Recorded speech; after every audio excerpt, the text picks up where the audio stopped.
This is GovExec Daily, where we bring you the federal stories that really matter. It's November 29th, 2022. I'm Ross John Fortuné.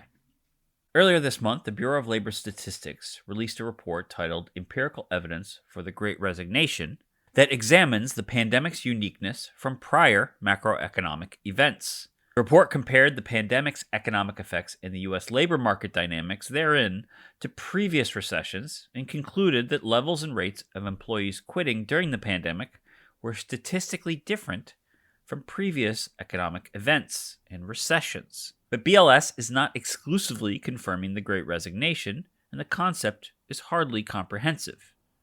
According to leanin.org and McKinsey, the current stage of the pandemic is showing that we are in the middle of an exodus called the Great Breakup. That information shows that women leaders are leading their companies at higher rates, and the gap between men and women in senior roles quitting their jobs is the largest it's ever been. The pandemic's economic effects have been felt by women more than men, and human capital professionals need to deal with this as the pandemic goes forward. Barbie Winterbottom is a Forbes Council member, HR and talent acquisition expert, and the author of the book, The 5 Imperatives. After a short break, she'll join me to discuss how women are experiencing the pandemic in the workplace.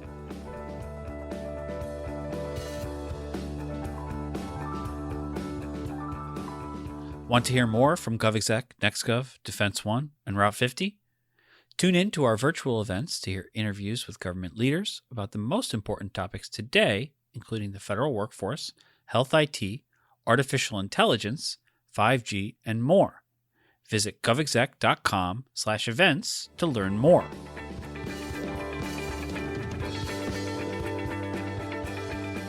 The so-called Great Resignation has not affected everyone equally across the American workforce. According to data from leanin.org, the gap between women and men in senior roles quitting their jobs is the largest that it's ever been. Things like burnout and stress have affected women leaders in the workplace quite a bit since the COVID-19 pandemic began. Barbie Winterbottom is a Forbes Council member, an HR and talent acquisition expert, and the author of the book, The 5 Imperatives. She joins me now to discuss how women are experiencing the pandemic and the Great Resignation in the workplace. Welcome to the program. Hi, thank you for having me. I'm excited to be here. So the Great Reset, the Great Resignation, the Great Breakup, how has it affected women against men, particularly in management positions and leadership? It's a great question, and I don't know that there's one singular answer that applies to all women in the workplace or all men, right? I think one of the big aha moments we've had is that looking at folks as individuals instead of as a mass is really what we have to do to understand how people are thinking, what they need, what they don't need, and how we can either retain the best talent or attract the best talent. And throughout the past several years, I think women have been more significantly impacted because of the roles traditionally held by women in the family as well as in the workplace.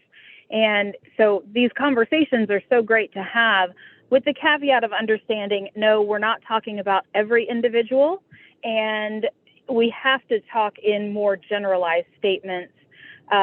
Otherwise, we would be talking for hours, right, if we talked about every single scenario. So in general, we know that women continue to bear the majority of the burden in households where there are, both men and women as parents or as household leaders, that there's still a lack of balance there. And if we think about it, it does make sense biologically. Women are programmed in many ways to be nurturers, caregivers, birthing children and raising families has consistently felt heavier on behalf of women than it has men. Again, the caveat is that's not all men, it's not every family or every household, but we do know historically and statistically that that's the case. So when we think about what happened during the pandemic and people were isolated at home, working from home or caregiving from home, everything just compounded exponentially for those individuals who were carrying the weight of all of those different elements of responsibility. Does that make sense? Of course, of course, of course. So let's sort of touch a little bit on the caretakers side of things that you sort of mentioned. Does that manifest in the office? Does that management manifest for women leaders? I think it does, absolutely. Whether we want to acknowledge or recognize it or we're even aware of it, it absolutely does. If you think about how many times you may have been in a meeting or walking through the office and there's what I call like office housekeeping duties. Who cleans the break rooms? Who's looking at the hygiene of the office? Who's taking care of the things that happen in a workplace or within a work scenario? Oftentimes those tasks, those roles, by default land in the lap of women. Oftentimes, one, because we're more observant and those things are more obvious. So when you see something that needs to be tidied up, taken care of, we just naturally gravitate to doing those things. Whereas, again, in general, men will walk by those things and not take care of them, assuming someone else will. So I think there's just some natural tendencies that women have when you're talking about in an office. We take care of those workplace elements that men just don't traditionally think of. And then when you think about at home and working from home, and when you have children who during the pandemic were not going to school, they were at home. We had everything happening within the home. Well, those responsibilities still had to happen. It wasn't as though women and children and everyone was working at home and the children weren't being managed. Someone was still there having to take care of them. Someone was still there having to help them with homeschooling if that's what they were doing. And those responsibilities tend to fall on the women in a family more than the men. Well, okay, so how does that sort of manifest as far as burnout and the Great Resignation and those kind of things? How are sort of women sort of approaching that, and how is that part of the conversation now? I think for a lot of women, we've been conditioned to accept that that's just what we do, who we are. Our job is to pick up all the pieces that other people don't pick up. We've been conditioned to believe that it is our role to manage all of these things. If we look back, I had done an interview many months ago when we were talking about in the 80s when women were really hitting the workforce hard for the first time, graduating from college in higher numbers than men and taking on these leadership roles. There was a commercial, a television commercial for perfume, and the perfume was called Angeli, if anyone remembers this. And the jingle for the commercial was, I can bring home the bacon, I can fry it up in the pan, and I can never let him forget he's the man, right? It's subtle things like that that have conditioned women to believe it is their role or their responsibility to do it all. We're going to have children, raise children, we're going to work, we're going to keep our houses clean, we're going to cook food, and we're also going to make sure that we remain subservient, feminine, so that the counterpart of the man in our life feels as though he's still in control and he's still the man. And that's just one example of how conditioning happens over time. And so we've not only been raised to believe that that's our job, but as we've entered the workforce, the responsibilities traditionally held by women didn't go away.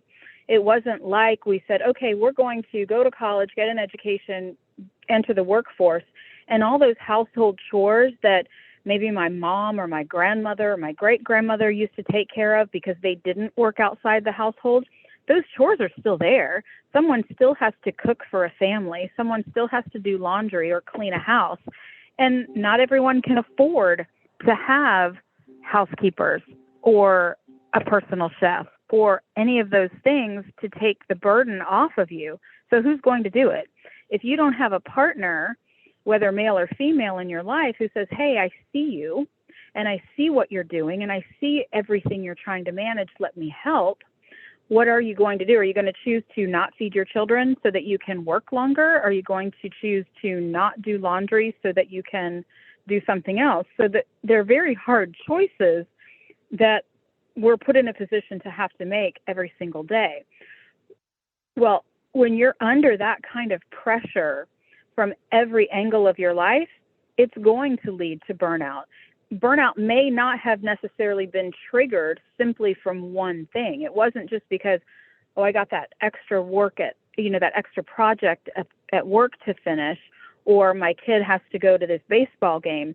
It's not any one singular thing. It's the combination of all of these things that over time build up. And unfortunately, I think the other side of that coin is that women are traditionally not good at putting themselves first from a self-care perspective, whether it's a mental health moment, whether it's a physical self-care. We tend to push those things back in order to be present for others and to get all of these other chore type things done. So we continue to push our own personal needs down so that we can accomplish all of these other often heroic elements. And then where does that leave us? It leaves us completely burned out. We don't have the support we need. We then start to lose our ability to focus on any one of those things significantly enough to be effective, which then creates that kind of catch-22 where we start to feel bad about our outputs. We start to question our own validity and our own self-worth because we haven't put ourselves first. And it just becomes a really vicious cycle, which leads to the burnout and folks just walking away because you just can't do it all. You can have it all, but you can't necessarily have it all at one time. And I think that's a really important thing to think about. Television and movies and the media make us believe that we can have everything all at once, all the time. And for some people, they can. Some people have financial resources and support systems that allow that. But for the majority of folks, that's not the case. So we can have all of these elements in our lives, but can you have all of them at the same time? Likely not. And so it's figuring out strategically what works for you. What are the things that are your must-haves for self-care, for exercise, for keeping yourself at your best so that you can be your best for others or for your job, and you can put the best part of you forward as you choose versus an expectation that you do it 24/7 every day of the year and your own needs are secondary. We have to flip that switch and change the story we tell ourselves and start caring for ourselves first so that we can do these other things that are meaningful to us in our lives. Well, you know HR. How do you think organizations can encourage women, particularly within the workforce paradigm, to kind of step up for that, advocate for that? Yeah, I think it kind of goes back to what I said in the very beginning is workplaces, work cultures, companies, organizations, leaders, however we want to reference it, we have to look at people as individuals and offer as much flexibility as we can as a company. So what that means, and I get it, right? I do have, over 20 years within the HR space, and I understand that not everybody can have everything they want all the time. That's not feasible. We have to have structure and infrastructure and policy and procedure. All of those things are there for a reason. But there are other opportunities where we could create flexibility that traditionally we haven't looked at. So one thing is looking at work schedules is a very, very simple way of offering people flexibility and ownership and autonomy over their work life. Why does someone have to work from 8 to 5 or from 9 to 6 or a specific shift? There are some careers that require that. If you are a nurse and you work in a hospital, there's 3 shifts, right? 7 to 3, 3 to 11, 11 to 7. Likely you can't vary out of that because the entire infrastructure of that hospital system works on those shifts. So I understand it's likely not possible to offer a lot of shift or work hour variability in a case like that. But a lot of other types of companies and businesses don't have those rigid structures and paradigms of scheduling. So why do we have to say you must work from this hour to this hour? If someone's able to accomplish their job and the results that we need, and it doesn't matter what time of day or what days of the week they do that work, then why are we as an organization being so rigid about those work hours? And history tells us that comes from command and control. If I'm the manager and I can't physically see you working and doing the work, then I don't believe that it's happening. So leaders and folks who have authority need to shift the way they think about what good work looks like and say, okay, if I'm getting the same or better result and you're doing it from 7 a.m. to 3 p.m. instead of from 8 a.m. to 5 p.m. or whatever, do I really care? If there's no negative impact to the customer, if there's no negative impact to the workforce, then why wouldn't we offer schedule flexibility? And I have examples of this where I was leading a team of talent acquisition specialists, and many of them realize that as recruiters, they get much better results when they can call potential candidates after 6 p.m. at night, because folks are not necessarily working during those hours. They have their phones nearby. They answer more quickly, and it avoids that ongoing voicemail game. And they were getting so much better work product by shifting their hours. So they started work at 10 in the morning and they worked until 7 or 7:30 at night because they were able to reach their target by shifting their hours. So we have to think about things as simple as that, as simple as offering people, again, ownership and autonomy as to where they sit. Some people thrive working in an office, and good for them. Some people thrive working from home, and some people thrive in a hybrid model. So I think a key is to look at your organization and what's really required for productivity and for outputs, and what are things that we're just doing because we've always done them, because they're habits, or because we've been conditioned to believe that that's the only way.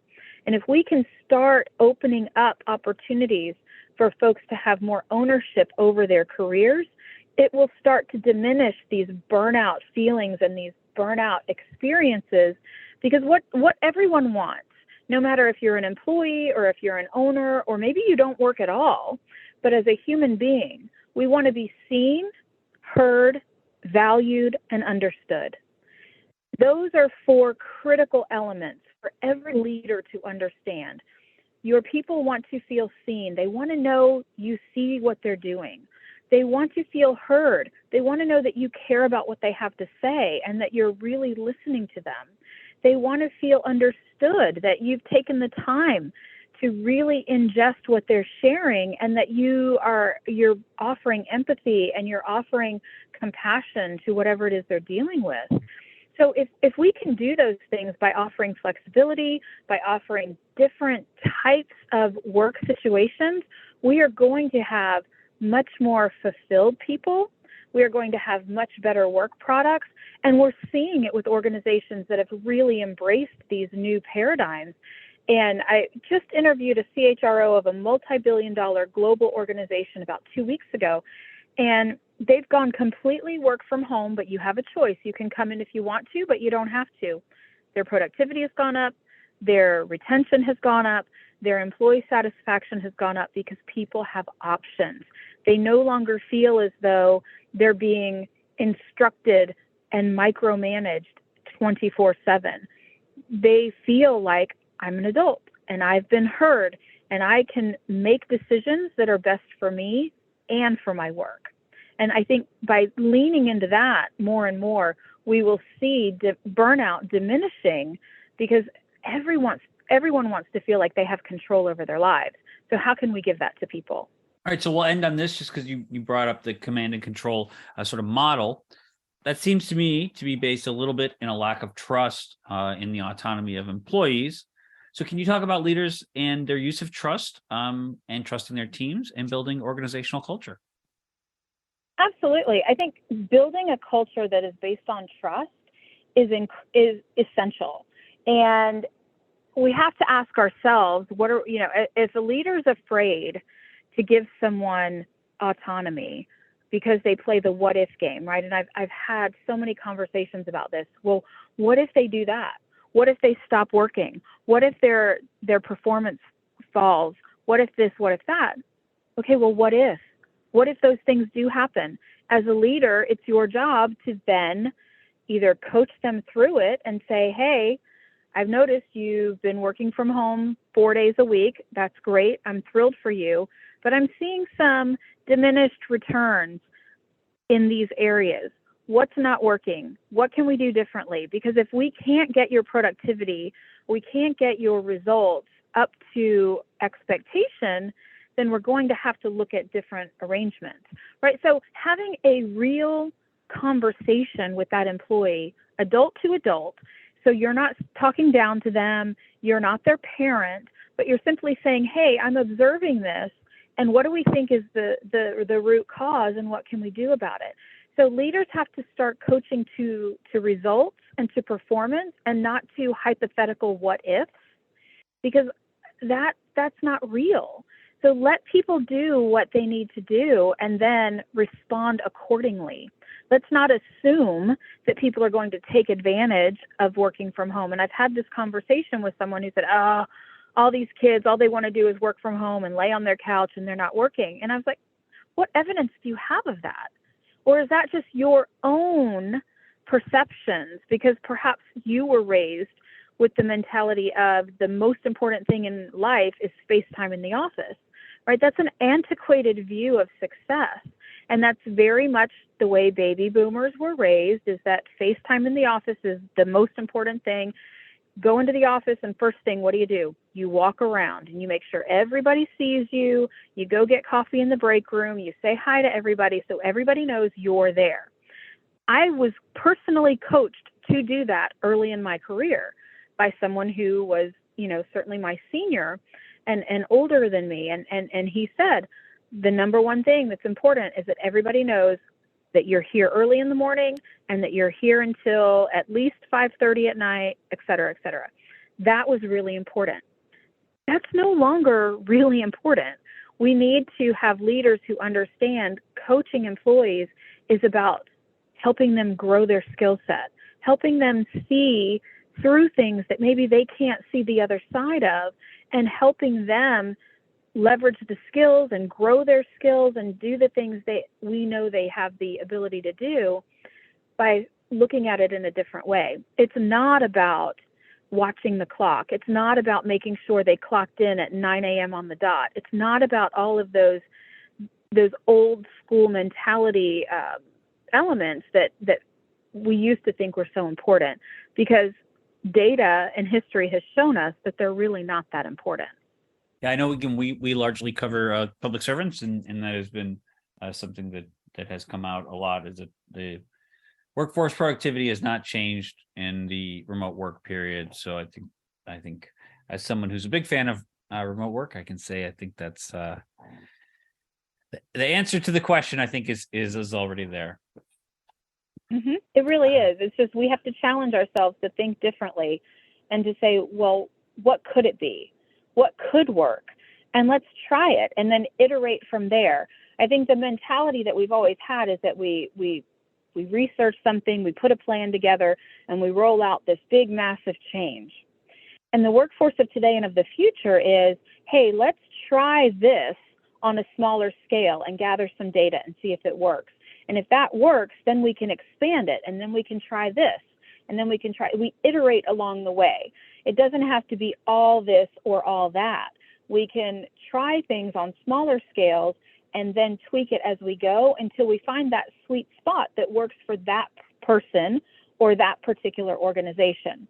And every company has its own needs and requirements and cultures, so it's not a one-size-fits-all. We have to spend the time to really think about what works for your organization and for your people, because it may look very different than what works for the company next door. And that's okay. It doesn't have to be the same. Yeah, it's hardly. I think that's abundantly clear that there is different situations for different organizations and certainly different employees. Barbie, thanks so much for being on the show with us. Absolutely. Oh, thank you for having me. It was wonderful to be here.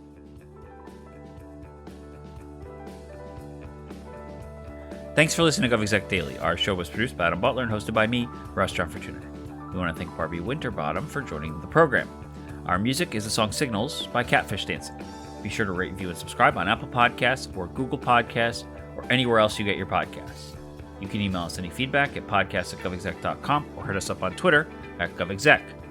We'd love to hear from you. We'll talk to you later.